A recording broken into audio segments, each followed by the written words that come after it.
as far as the Israelis are concerned, they just gave the administration a huge present, saying to the administration, go to Hezbollah and tell them we're not going to insist on 1701 UN Security Council decision being maintained and implemented in the north if you're willing to stop the war where you are at right now, in a status quo of about 7 to 10 kilometers from the border. And in order to make that happen, you need the truce. You need the ceasefire in the south, because Hezbollah is shooting, because Israel is shooting in Gaza. So everything needs to stop in order to at least have a chance with the big agreement with Saudi Arabia and the new Middle East and what Tony Blinken is trying to push here in the Middle East. And from what I'm hearing, the Americans believe that it's possible, and also get a prisoner swap in the south and have some sort of a horizon, and the US elections. So everything depends on Hamas agreeing to a prisoner deal right now. And this is why everything is focused on pushing them at the moment. And as far as the Americans are concerned, or in the White House, also pushing Netanyahu.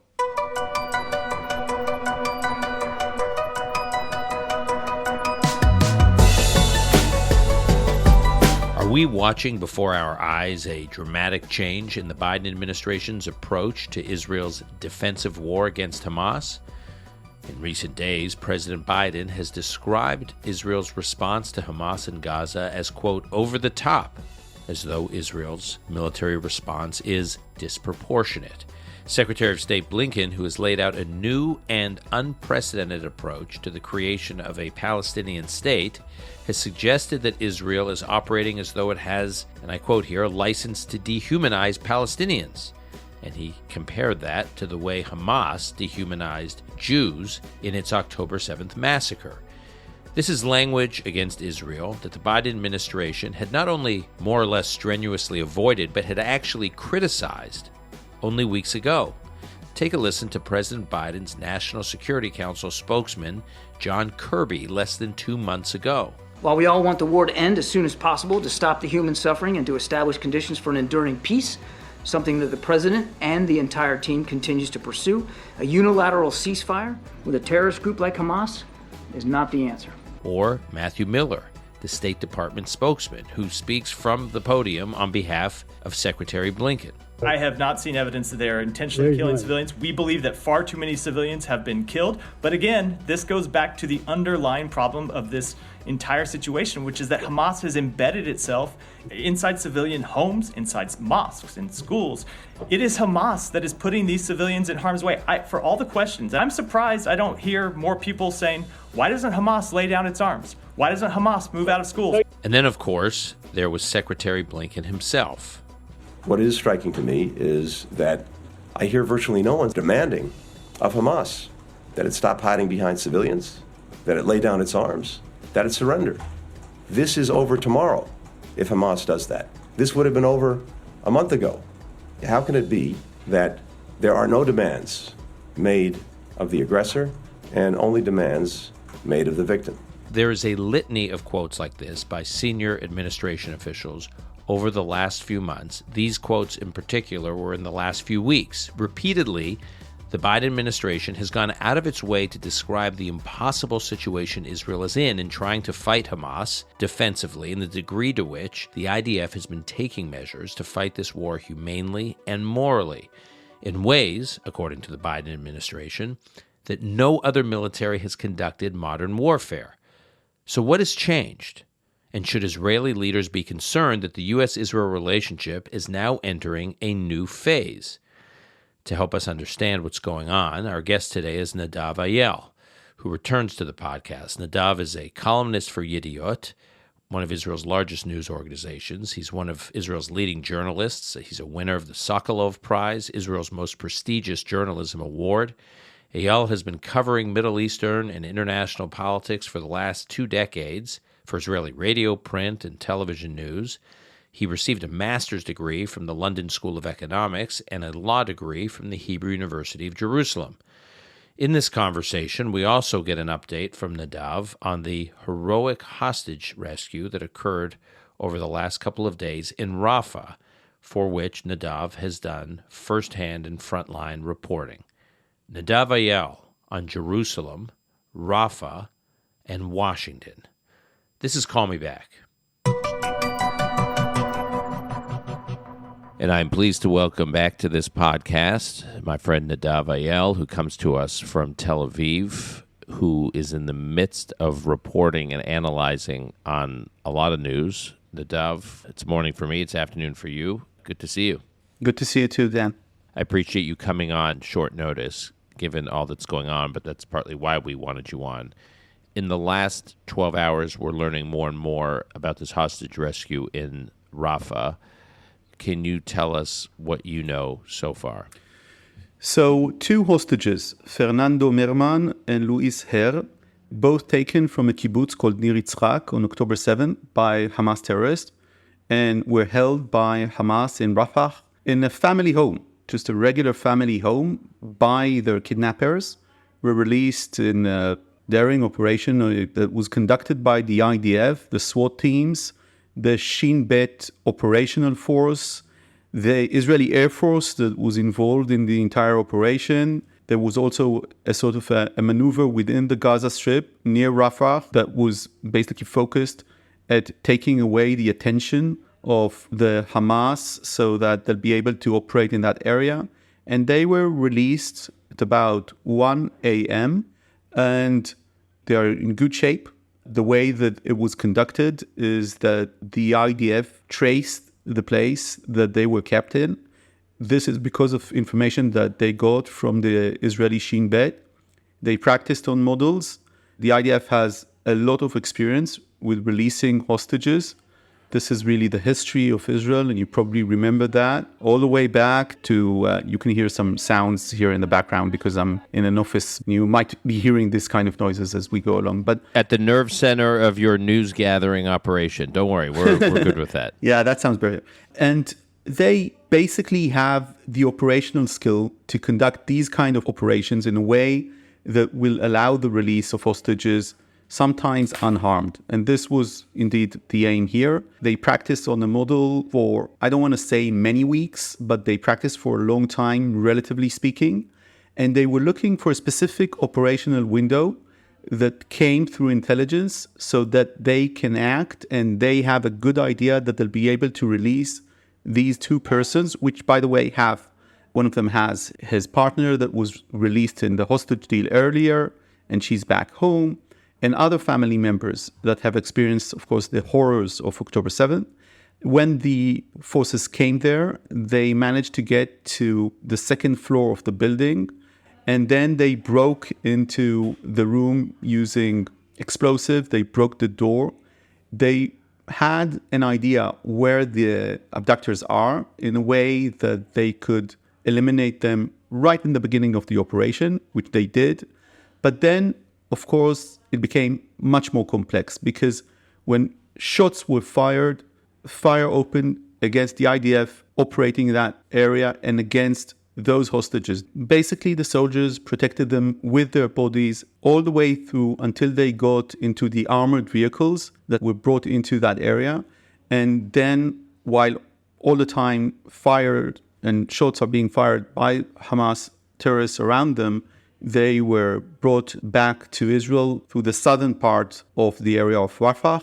This involved using an immense and very sophisticated campaign so that Hamas attention will be placed in other places that they won't understand what's happening.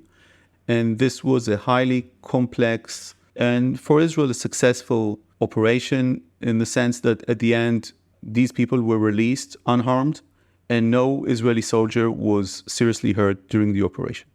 And the amount of time it takes to plan an operation like this, and I know you have a relationship with General Finkelman, who's the commander of the Southern Command in the IDF, who would be overseeing this operation and would ultimately have to greenlight the operation. So just based on your understanding of how he sees things and how the rest of the military leadership has been anticipating this opportunity, how much time are they in a situation like this? Are they observing, plotting, organizing, and then waiting for that exact moment to strike? So I should say that this is the second time that Israel managed to have this kind of successful operation of releasing a hostage. The first time was, of course, the soldier, Ori Megidish, and she was brought back home. really in the first 3 weeks of the ground operation, but this is completely different because Rafah is now so soaked with Hamas terrorists, and this is so complex. Not only getting to that apartment, knowing where inside the apartment the kidnapped Israelis will be, where the kidnappers will be, eliminating them in a way that they will not murder the hostages, but also manage to get out. And that's the point. Get out without Israeli soldiers dying in the process. So they've been preparing for that for a while now. I don't want to place this with specific timeframes. I know that if they have practiced this with models, we're talking much more than a week or 2 weeks, and that's a lot. But they've been following the intelligence in relation to these hostages. And Israel is picking up intelligence as in reference to the hostages. By the way, it's being assisted by the United States. It's something that the US is saying out loud. That is assisting Israel in tracing the hostages around the Gaza Strip. These kind of operations are only approved if the High Command, and you mentioned General Finkelman and others, think that there is a good chance of releasing people without killing them in the process, or without their kidnappers murdering them, or without many soldiers getting hurt and the IDF suffering casualties. And that's always a question. So we can assume, and what I'm saying now is a sort of a calculated assumption, that Israel has much more intelligence as to the hostages around the Gaza Strip. And I'm assuming that the Israelis are making their decisions also in a sort of a cost-effective way. And when I say cost, I mean the cost of life to the hostages and to the soldiers that need to take them out. And they need to make that calculation so that they make sure that it doesn't end in tragedy. And I should mention now that we had these kind of tragedies. The IDF announced, less than 2 weeks ago that during an operation to release hostages, they didn't exactly say what they tried to do. They didn't manage to do so, and a hostage was murdered. So this is one thing that we should always keep in mind, that these things always have a price, and that's what it's about. The IDF has been capturing, not only killing a lot of terrorists from within these Hamas battalions, but they've also been capturing a lot of them alive and presumably interrogating them. In fact, the news over the last few days that the IDF found this massive subterranean data center underneath UNRWA was a result of intelligence they got from interrogations of Hamas operatives that they had captured. And that's why they went back into Gaza City to go find the data center underneath the UNRWA headquarters. In this particular case, do we know that some of the intelligence was gathered from interrogations from captured Hamas terrorists? I don't know that for sure, but I can say that the Shin Bet, the Israeli Secret Service, was very much involved with the operation and with the intelligence gathering here. And usually the Shin Bet is more focused on on agents and on interrogations than it is human intelligence, which is for our listeners, not signal intelligence, not electronic communications, but it's actually human-to-human interaction. Exactly. And what I just said is a gross generalization, and my friends in the Shin Bet won't like it because they do everything. But basically speaking, the Shin Bet is more focused on human intelligence, and there are other units like 8200 in the intelligence branch that are more focused on SIGINT, more focused on technological signals. And for that matter, I sort of assume as a journalist that there was human intelligence that was gathered during the last 2 months that led to this operation. But when you have this kind of an operation, you need everyone. So you need both the data that will come from prisoners of war, the data that will come from signals, from technological signals, the data that would come from the air. Israel is employing, just a sea of drones over the Gaza Strip. I remember once seeing a map in one of these places, one of these headquarters, of how much just air power Israel has over the Gaza Strip as it's running its operation. It's just an amazing sight to see on radar. You just see everything. It was in red, and everything is red. So Israel has a lot of air presence there, and some of it is to gather intelligence. This news is obviously very positive, and also that, from what I understand, as you alluded to, the two hostages released were in relatively good condition, and my understanding is they were found above ground, not below ground. They were not hidden in tunnels. They were living with the family that was keeping them together with those kidnappers that were in the house, as far as I know. Which may explain why their health condition is maybe have exceeded expectations, because they haven't been necessarily underground for over 100 days. Exactly. So there's a lot of excitement about this news in Israel, but there's also been some tragic news, which is more Israeli IDF casualties outside of this operation. There were two casualties, Adi Eldor and Alon Kleinman. Can you tell us what we know about those two deaths?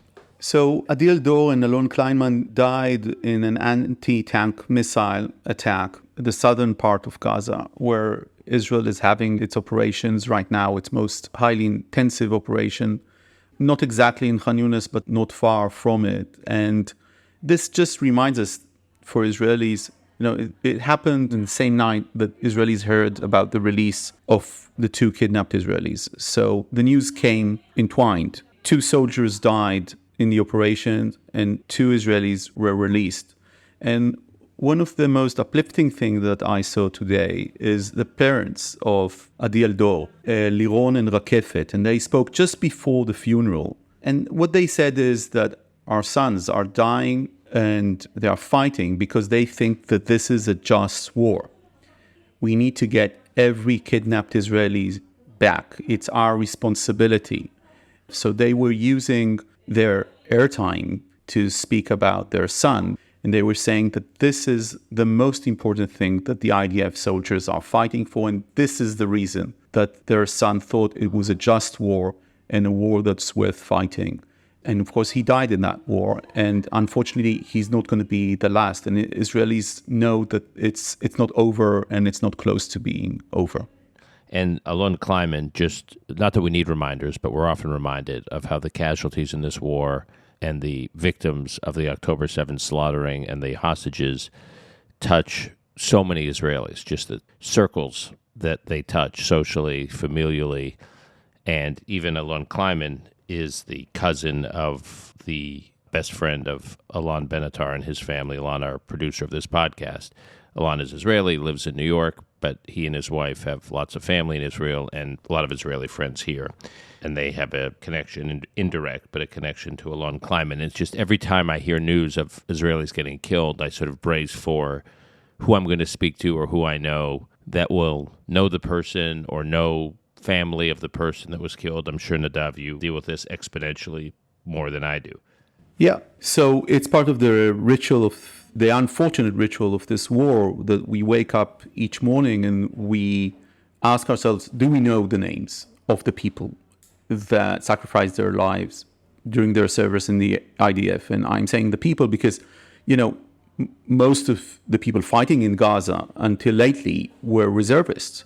So these are really your friends, people that you know. I'm 45, people my age, a friend of a friend, and so forth. And then you hear the names, and sometimes as journalists we know the names. Before that, we don't publish them until the families get notified by the IDF formally, and then the names are released. So yes, this is some sort of thing that the Israelis are used to from other wars, to the extent that you can get used to this kind of tragedy. But basically, this is the longest war that Israel has ever seen. It's not the War of Independence in 1948.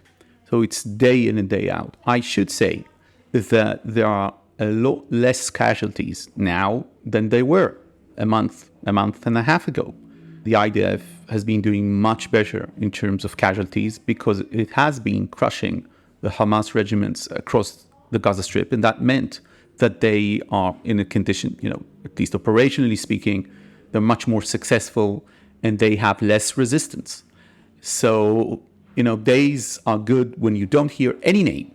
And we had several days like that. And then you can sort of breathe as an Israeli and say, yesterday was a good day. Now let's see what's going to happen today. Nadav, I want to talk more broadly about where we are with regard to the U.S.-Israel relationship in the context of this war. which seems to be evolving or devolving, depending on how one looks at it. And before we dive into what's going on in the actual relationship, it seems to me that a flashpoint in the relationship is Rafah and what to do about Rafah. Rafah is the part of Gaza that is right on the Egyptian border, right there on the other side of the Sinai. It is a 14-kilometer border between Gaza and Egypt. And what is the significance of Rafah, and why is it so important to Israel to go into Rafah? And then we'll talk a little bit about the U.S.'s concerns. So Rafah is the last stronghold of Hamas. It has at least 4 regiments of Hamas that are virtually untouched by the IDF, because the IDF didn't operate on a mass scale in Rafah since the beginning of the war. It was a safe zone. It is still formally a safe zone. So there was the operation last night to release the hostages. It was in Rafah, but this wasn't the operation in order to dismantle those Hamas regiments. So this was just a very targeted operation. This was just go in and get those hostages. It was not a comprehensive operation to retake. Yeah, there was an attempt, sort of a Twitter sphere attempt to present this as though, President Biden asked Prime Minister Netanyahu not to go into Rafah, and then the IDF got into Rafah. No. The IDF went into Rafah to a very targeted operation to release the hostages, but it didn't do the big thing, which is dismantling the Hamas regiments. Hamas evolved from a terror organization to a quasi-military. Its regiments are much larger in size than usual Western country military regiments. It's more than hundreds of people per regiment sometimes. Overall, it has about 30,000, or had at least 30,000 fighters. And basically, Israel went from north to south in clearing these regiments, dismantling them, killing as many officers and soldiers of Hamas as it could. And in Rafah, there's still, again, virtually 4 regiments that Israel didn't tackle yet. So that's the first significance. But of course, as Israel went through the Gaza Strip from north to south, some of these elements escaped south, and they are now placed in Rafah. So it's not really 4 regiments, it's much more than that. So reaching Rafah is important because of 2 main reasons. The first is, if you're going to dismantle the army of Hamas, you need to finish the job.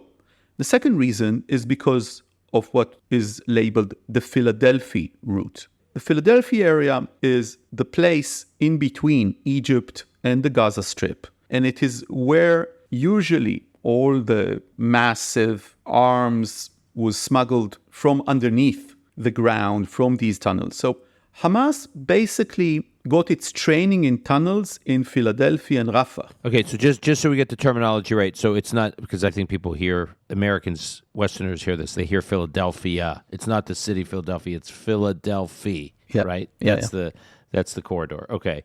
And there were tunnels, that's the corridor. Historically, in these areas are used to smuggling, massive smuggling, between Egyptian Rafah, there was a town called Egyptian Rafah, and Gazan Rafah. Somewhat like in some places in California that you have, just a wall separating between Mexico and California, 2 different cities in different countries.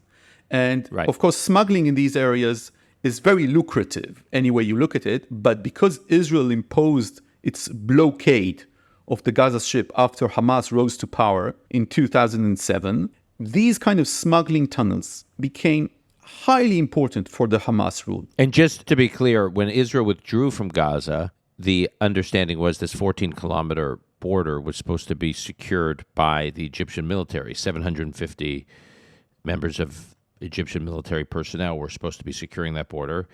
They either didn't do a very good job of it, or they were corrupted.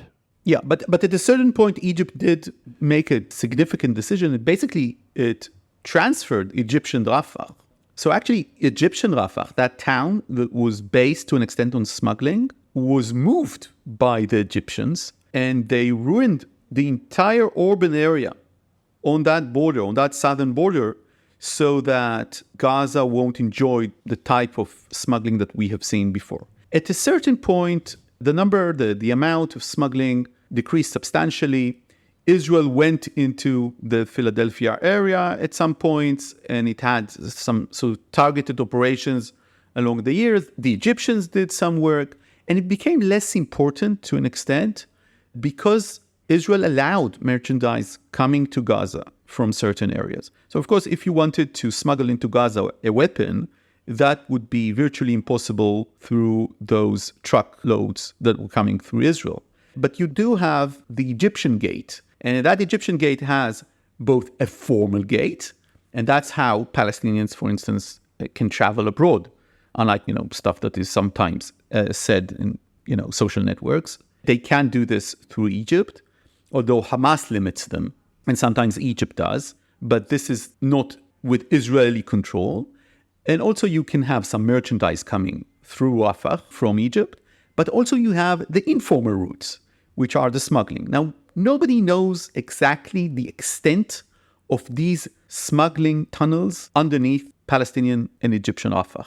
But the point is that if you want to really disconnect Hamas from the world, if you want to make sure that Hamas cannot rearm itself, you need to make sure that these tunnels are destroyed, and you need to have a force there that will protect the Palestinian areas of Gaza from being used by Hamas in order to facilitate, again, this kind of a regime of smuggling and tunnels and everything else. So this is, to an extent, really the Wild West. One question. I've heard two different versions over the years. One is that everything you're describing has been a problem, more or less, at the border. The other version I've heard is it was particularly bad in the 2012-2013 period when Mohammed Morsi was president of Egypt. So his party was the Muslim Brotherhood, which is like a sister organization, if you will, of Hamas. And they were very sympathetic to Hamas. And under Morsi, the smuggling was more than just the Egyptian government turned a blind eye. They almost encouraged it or even facilitated it. And since Sisi has been in power, who succeeded Morsi in Egypt, he's taken a harder line against Hamas, and at points was so worried about Hamas's threat to Egypt, he did flood tunnels that went between Egypt and Gaza with seawater. He tried to poison water supplies in the Rafah area to really wipe out Hamas's capabilities to move resources between Egypt and Gaza. So which version do you buy? How accurate is all of this? I think that there is no doubt that during Sisi, things worsened. I should say something I didn't say before. According to the Israeli-Egypt peace treaty, Israel is supposed to hold this corridor called Philadelphia as a security zone. In 2005, Ariel Sharon withdrew Israel forces from the Gaza Strip, and he decided that he's not going to leave this. It's 100 meters wide and 14 kilometers long. So he decided it would be impossible to defend, and he handed it over to Egypt and basically, had an agreement with the Egyptians to make sure that there would be no smuggling there. And then they put those 750 soldiers that you just discussed down. So when Morsi came to power in Egypt, this became much worse. It's the Muslim Brotherhood, and they turned a sort of a blind eye. Now, here's the point, Dan. Nobody knows if you have 10 tunnels there between Egypt and Palestinian Rafah, or you have 50 or 60. At the time, they had tunnels that were wide enough in order to smuggle cars. So this is what we're talking about. And Israel simply doesn't have enough intelligence about this area. And as we have seen, Israel failed miserably in its intelligence before the war, and specifically as to the Hamas tunnels. So it needs to assume the worst as to these tunnels in Rafah. And many Israeli officials will tell you, as long as we don't take care of the Philadelphia corridor, we don't take care of Rafah and the border with Egypt, there is absolutely no chance that we can actually demilitarize Hamas, because it will simply rearm itself. Now, here's the third point that's maybe most important, and that's the reason we're even discussing this. This is the reason it's important for the White House. Nobody would have discussed Rafah if it wasn't a safe zone in which more than 1 million people, many of them are women and children, are now hiding because of the Israeli offensive in the center, and prior to that, in the northern part of Gaza. Many of them are displaced persons from within Gaza. They are refugees. They live in tents, in dire conditions. There is always the risk of humanitarian crisis. People would say it's already a humanitarian crisis. The risk is of a total catastrophe. We're in the middle of a winter here. There are rains. How can the IDF operate in that area? And now I'm going to reach my sort of concluding point about this. The IDF wants to operate there. And let me tell you this, in no uncertain terms. For instance, the defense minister is very resolved, gallant, that the IDF will disintegrate the Hamas regiments of Rafah, so it will need to operate there. But I would say that in terms of priority, the first priority of Israel right now is to A, finish Khan Yunis, which it didn't do till now, and B, get the deal. Now, maybe, and I'm just making an assumption here, the best way to get a deal is to make sure that Hamas understands that there is no safe haven for Hamas terrorists in the Gaza Strip, including Rafah. So if they want the IDF to stop, the only way they're going to stop it is by agreeing to release the Israelis kidnapped and going for a deal. And I suspect that people in the US were too focused on the terms that President Biden described to Bibi Netanyahu as to how to operate in Rafah, and they didn't get the message. And the message was, as far as I'm concerned, that I didn't hear the president saying, including according to the readout and to the briefing coming from the White House, don't do anything in Rafah. I'm vetoing this. I'm saying to you, don't operate there. I was hearing, not like this. I don't like this plan. It's not the time. So if I was a Hamas official and I would have heard that the Prime Minister of Israel and the President of the United States discussed how the IDF might operate in Rafah, I would be overtly convinced that I should at least consider a deal that will include a ceasefire for 42 days and the release of these hostages. So I suspect that this is used as leverage. Now, this is not to say that Israel doesn't intend to operate in Rafah. If there's not going to be a deal, Israel will operate there. But I think that there is an attempt here to say to Hamas, look, you have two options. First option is go for a deal, release the hostages, and get many Palestinian prisoners out of Israeli jails, many of them convicted murderers. So it's a win for you. This is your first option. The other option is you discover the IDF where you're hiding. And I think that when these options are presented like that, Hamas might be inclined to choose the rational route. The language from the Biden administration has, I think, made a very noticeable and dramatic shift. Obviously, last week was the most noteworthy, where President Biden referred to Israel's operations in Gaza as, quote, over the top, which is language they have not used before. And the whole question about proportionality is not one Israel has been accused of by the U.S. government. In fact, the U.S. administration had strenuously resisted that language. And then Secretary Blinken, when he was in Israel last week, gave a press conference. He's, I think, done something like, 5 trips or more to Israel since October 7th. And every one of them he holds a press conference, usually with Prime Minister Netanyahu. This time they did separate press conferences. In Prime Minister Netanyahu's press conference, he made it clear that Israel was going to go into Rafah. In Secretary Blinken's press conference, he used language I found shocking, that what Hamas did to Israel on October 7th was dehumanizing. But just because of what Hamas did to Israel on October 7th was dehumanizing doesn't mean that Israel has a, quote, license to dehumanize in its response. Almost establishing some kind of moral equivalence between what Hamas did on October 7th and Israel's response. This language, like I said, has been a massive shift, and I just want to give you a sense here. For months, John Kirby, who's the national security spokesman at the White House, who is really the president's official spokesman on foreign policy from the White House podium, and Matt Miller, who's the State Department spokesman, and Secretary Blinken himself have gone to great lengths to explain the challenges Israel faces in sometimes very effective and moving language, and that the canards that one hears about Israel responding in an over-the-top way, to use Biden's most recent phrase. We're not accurate. That's what the White House's position was for the longest time. In December of last year, so just a few weeks ago, John Kirby was on Face the Nation, which is a Sunday morning public affairs show here in the United States on CBS. And here's what John Kirby said to Margaret Brennan, the anchor, when she was pressing him on Israel's actions in Gaza. I'm quoting here.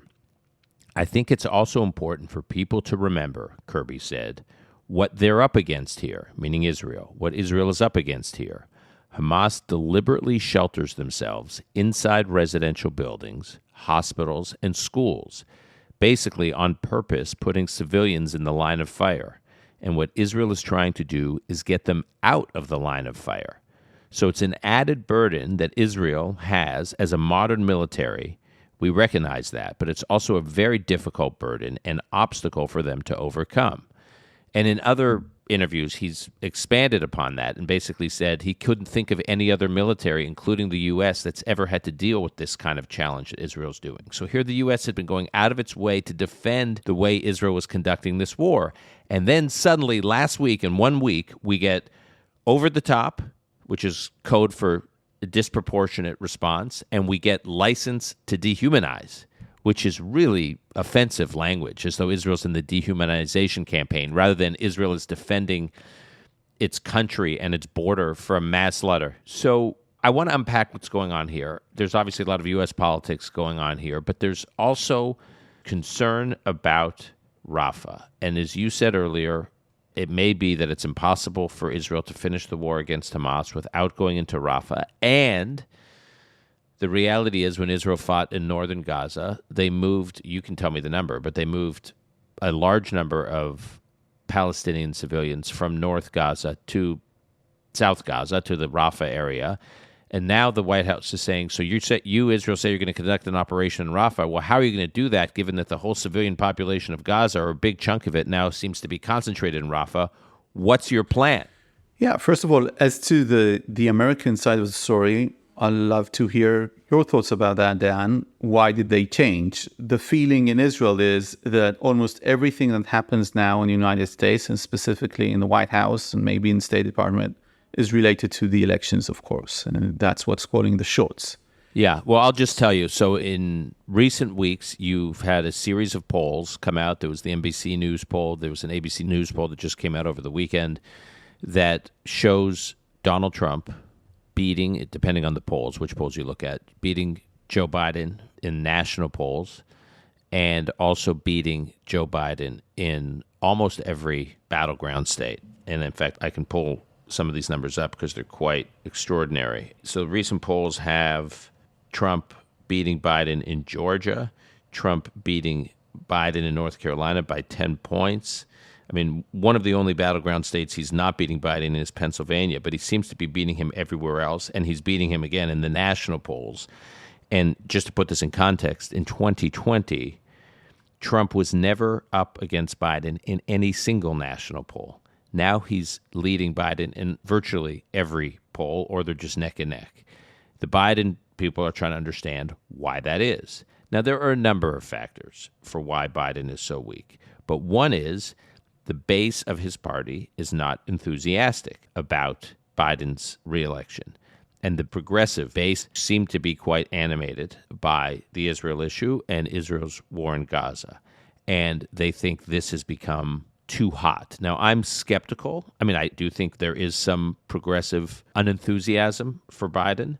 To pin this all on the Israel war in Gaza, to me, is ludicrous. I think there are a number of factors, not the least of which is Biden's age. The ABC News poll that just came out, 86% of those polled across the board, from right to left, from hard right to hard left, think Biden is too old to serve a second term. So that's not just centrist voters, independent voters, right-of-center voters. That includes the base. So they're frustrated with Biden or concerned about Biden's age, and they don't connect. I mean, I can go through all the reasons.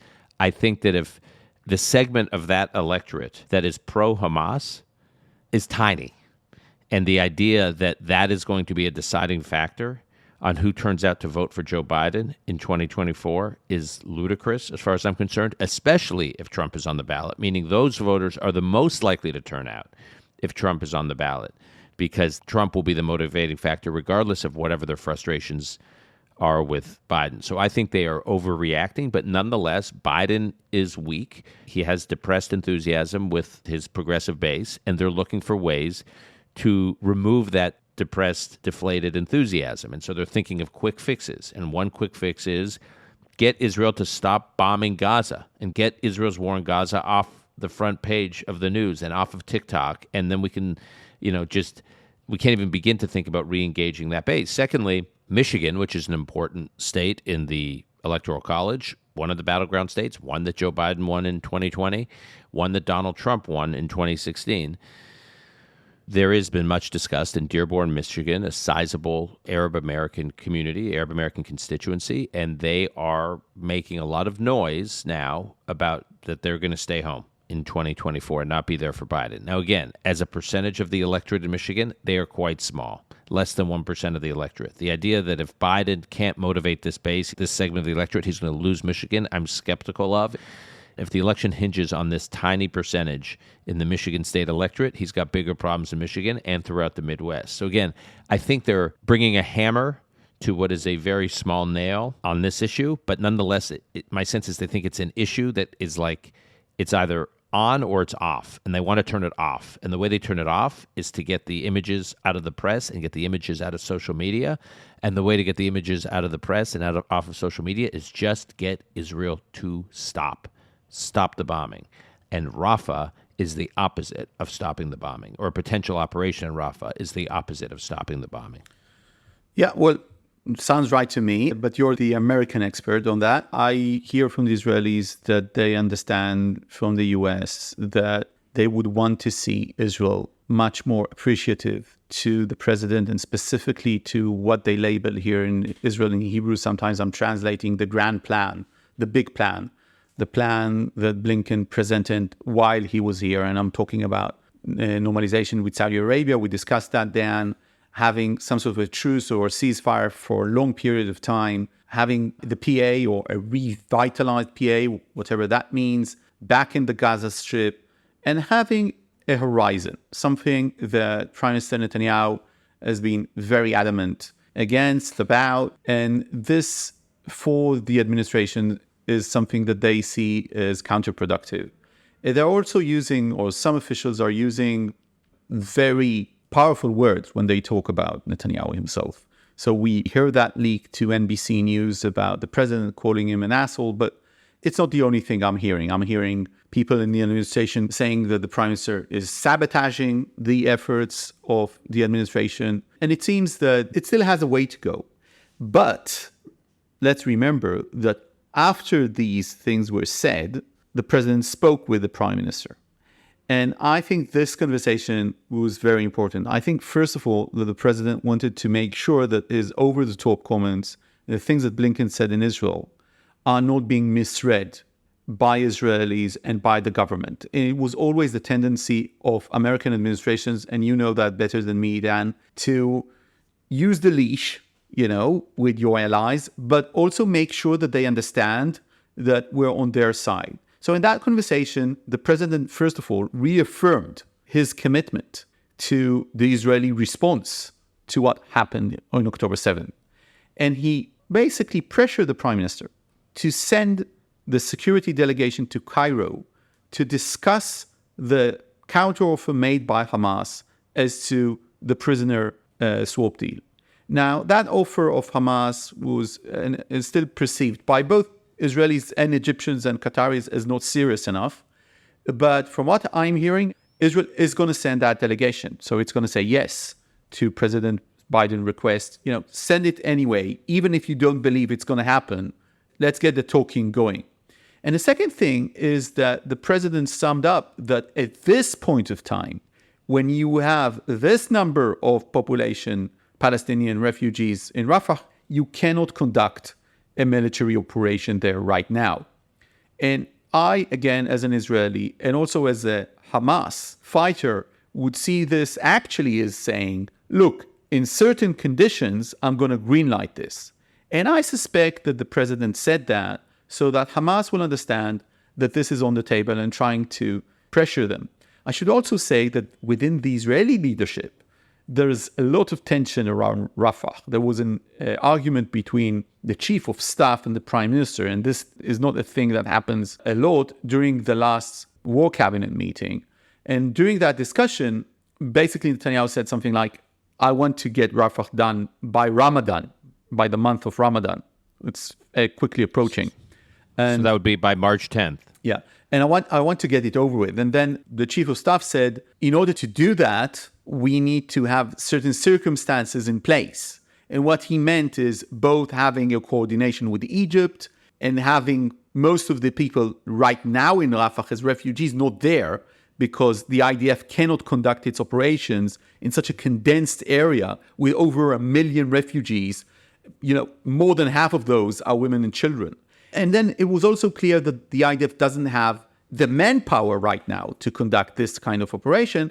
And then Netanyahu said, why don't we have the manpower? Why did we release the reservists or release the units from there? And then the chief of staff said that was the decision of the cabinet. And this is your decision. In other words, yeah, he didn't say it this way. It wasn't, it wasn't a toxic argument. It wasn't yelling or something like that. But it was an exchange that usually doesn't happen between a prime minister and a chief of staff. And everything, we were briefed about that by various sources. More than one source briefed me about that conversation. And this tells you something about the disagreements within the Israeli leadership. And I think the Americans know about these disagreements. And they're playing on these disagreements. So they know that the IDF is basically saying, look, we need to do certain things and to get over certain things. For instance, Khan Yunis or the camps of central Gaza, like Dir al-Balach, the refugee camps there, where you still have Hamas, and we need to get the population out. And we need to prepare the population with an area that they can actually live in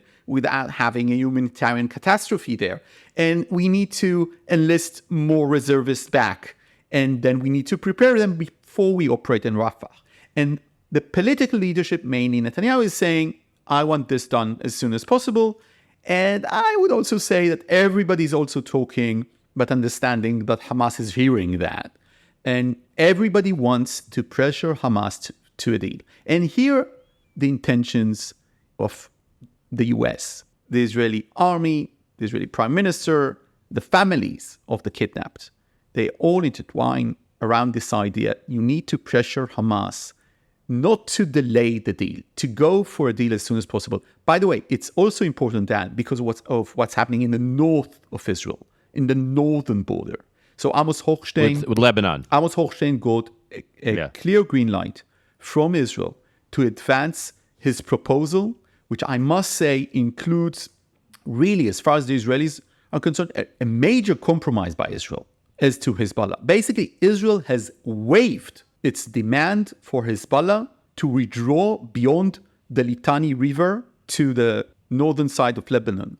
It's saying that if Hezbollah withdraws 10 kilometers from the border with Israel, stops shooting, Israel will be willing to stop and will be willing to discuss some border alignments which are very minimal, sometimes just a few dozens of meters, not kilometers, meters along the border. So as far as the Israelis are concerned, they just gave the administration a huge present, saying to the administration, go to Hezbollah and tell them we're not going to insist on 1701 UN Security Council decision being maintained and implemented in the north if you're willing to stop the war where you are at right now, in a status quo of about 7 to 10 kilometers from the border. And in order to make that happen, you need the truce. You need the ceasefire in the south, because Hezbollah is shooting basically, at least this is the tree they climbed on. We're shooting because Israel is shooting in Gaza. So everything needs to stop in order to at least have a chance with the big agreement with Saudi Arabia and the new Middle East and what Tony Blinken is trying to sort of push here in the Middle East. And from what I'm hearing, the Americans believe that it's possible. It's possible still, on the one hand, and then get a truce with Hezbollah in the north and prevent a regional war, probably much bigger than the one we have right now in Gaza, and also get a prisoner swap in the south and have some sort of a horizon, and the US elections. So everything depends on Hamas agreeing to a prisoner deal right now. And this is why Everything is focused on pushing them at the moment. And as far as the Americans are concerned, or in the White House, also pushing Netanyahu. So I would say a couple of things in response. I somehow believe that it's not going to work out exactly like that. Like, it's just, that's way too complex and it's way too dynamic. And there's a number of issues that will just blow up in the faces of different parties, not the least of which is we're talking about the population movement from south to north, that Israel's got to figure out how to move hundreds of thousands, if not more, civilians from south to north.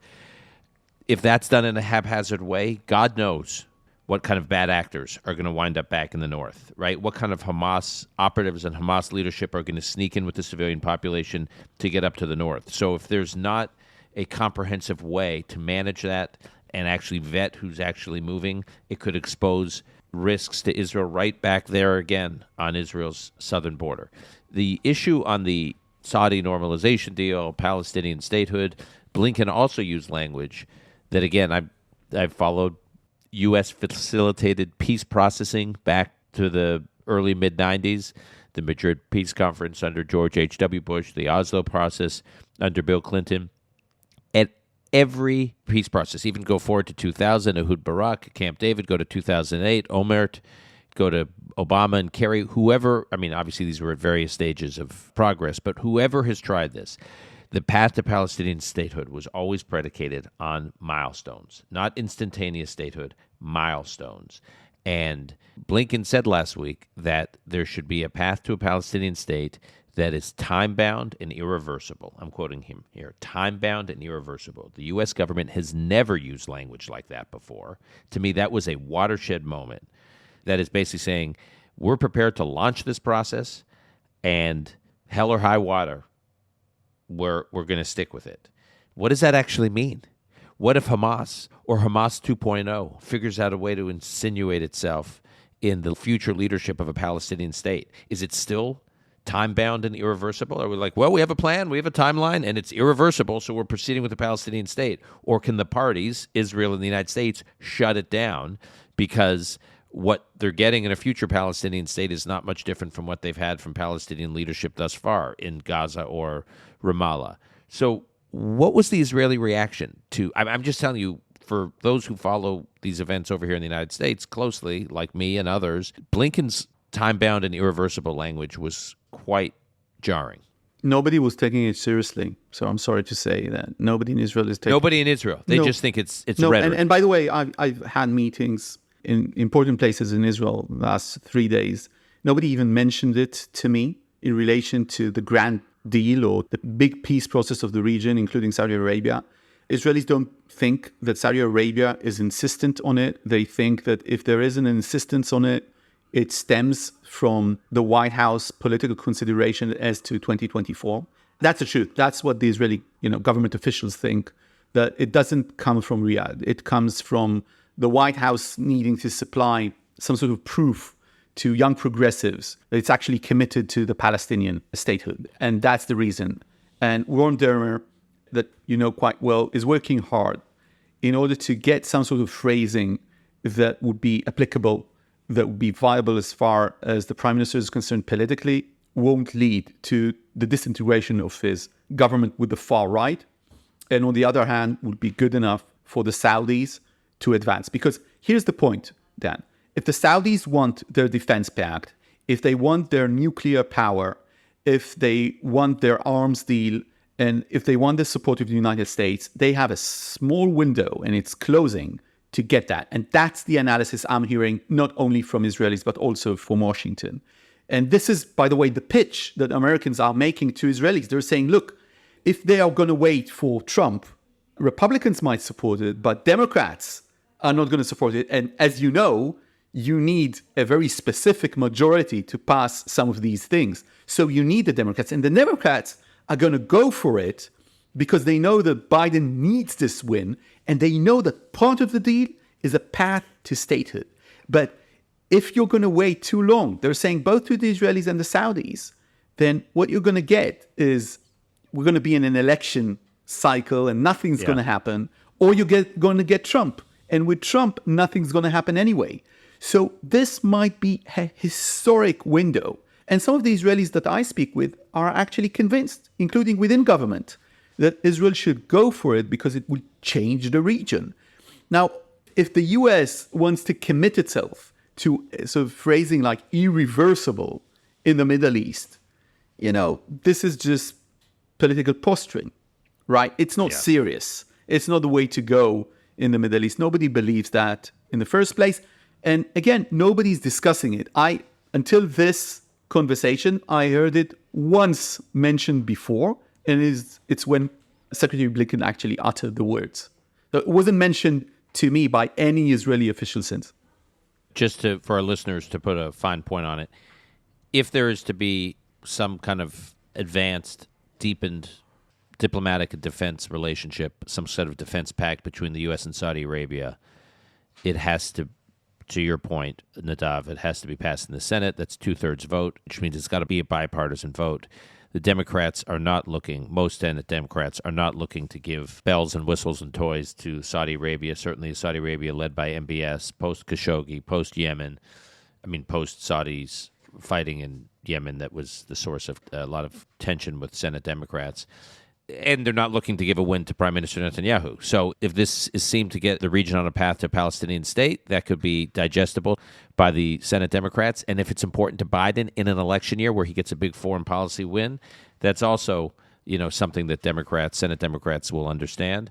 And so the idea is that's why it's important to get this done now. Yeah, and this is something that, first of all, makes sense. I'm asking you, Dan, because you're there in the U.S., to me, it sounds right. And as far as Israelis are concerned, it can be history in the making. We discussed this on our latest encounter in this program. Yeah. That, this could be a big win for Israel, for the US, for the moderates in the region. But for that thing to even mature, you need to have some sort of a ceasefire and a prisoner swap in Gaza. And you need to have Netanyahu with the political will and courage to risk everything on this.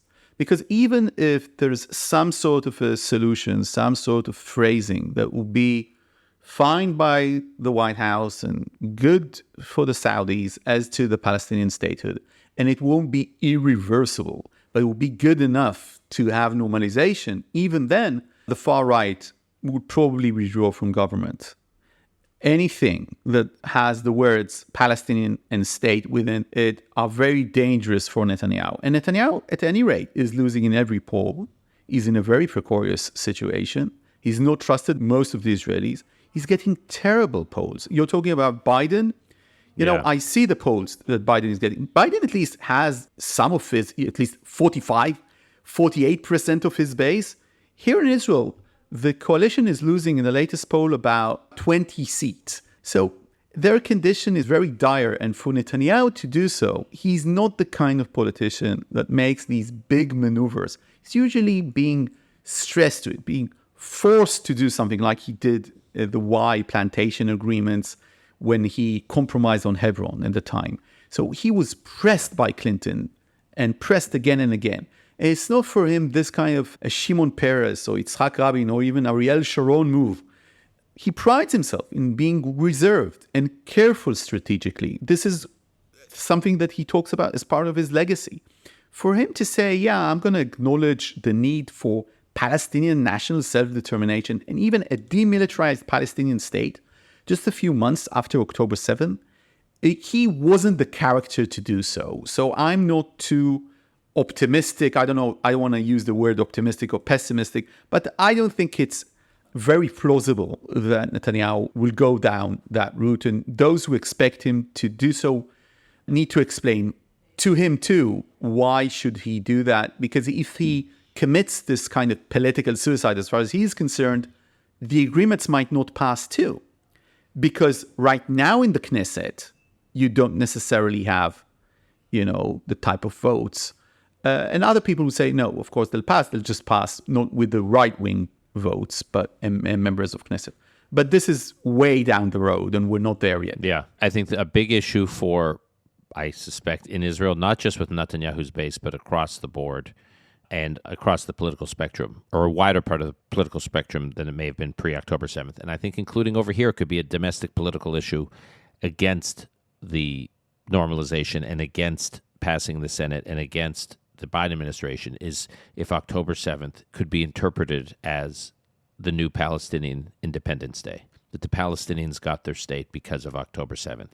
If that is how it appears, or if it looks like Israel's on a path towards making that happen, I think it could have political reverberations in Israel and here in the United States. I agree. And I think that this is a point that Netanyahu is making, but also it's a public sentiment. Look, if it's a bluff, it's just saying Palestinian statehood, nobody really cares. Israelis understand bluffing very well. We live in the Middle East. Everybody does it.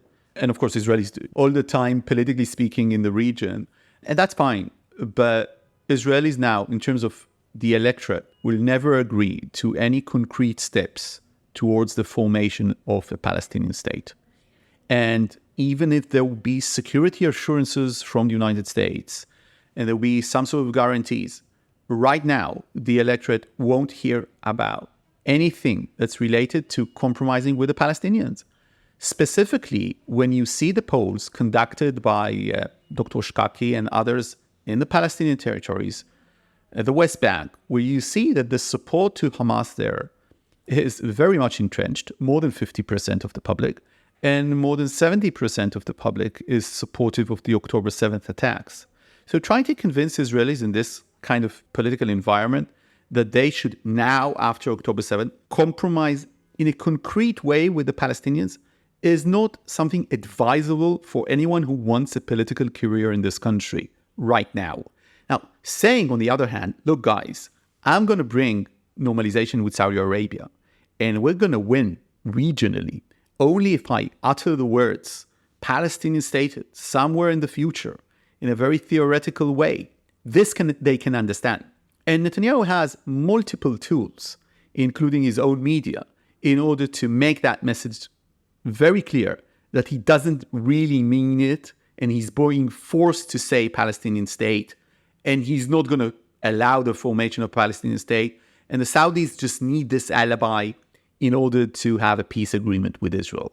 And if he can make that argument and he can get that phrasing, Israelis are going to buy it. They're not going to punish him for uttering these words.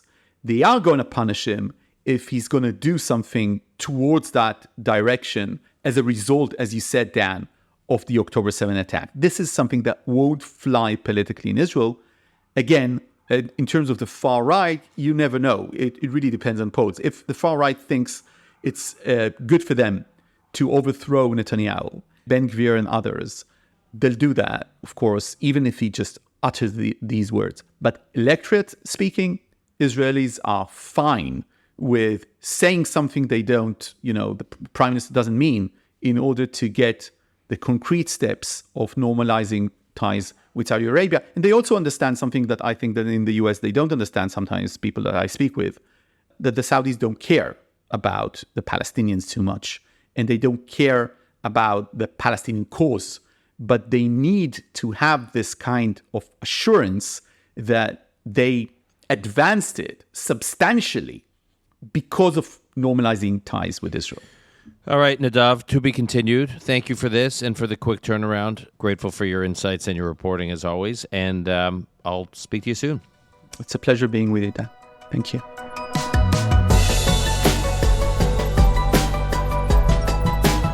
That's our show for today. To keep up with Nadav Eyal, you can find him on X at Nadav_Eyal. And you can also find his work at Yediiot Achronot. We'll put these links in the show notes. Call Me Back is produced by Alon Benatar. Until next time, I'm your host, Dan Senor.